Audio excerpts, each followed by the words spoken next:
tagalog, makulit, kengkoy. Yan ang imahe ng karamihan kay Benji Paras.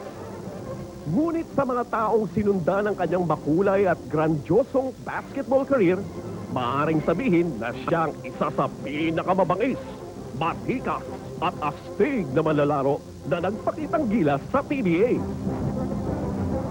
Una siyang nagpakilala noong 1989 bilang isang bagitong basketballista mula sa University of the Philippines.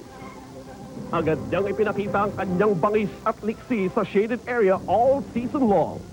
Hinakitaan din siya ng maturity at tenacity na madalas ay nakikita lamang sa mga veterans ng liga.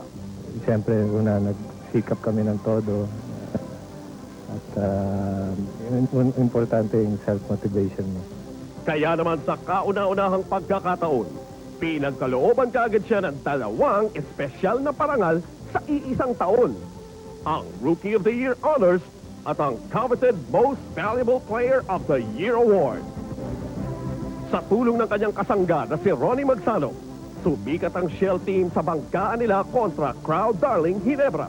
There's one guy who I can say has a big heart and a very competitive spirit, and it's si Benji Paras. Ngunit umapak sa kadakilaan ng Tower of Power nang bumangon siya muli sa kasadlakan upang masungkit ang kanyang ikalawang MVP trophy noong 1999. Noong panahong yon, maraming Phil foreigners ang sumubok na agawin ang kanyang pwesto bilang tanging rookie MVP winner. And Troy Villarreal is the McDonald's PBA All-Filipino Cup champion. Yung last 2 championships na nakuha ko with Perry Ronquillo, yung 1998 and 99. Yun yung pinaka most memorable. Unang-una dahil matured na ako, medyo matagal na ako naglalaro, and pangalawa, malalakas yung mga nakakalaban namin. And na-prove namin yung sarili namin by winning the championship.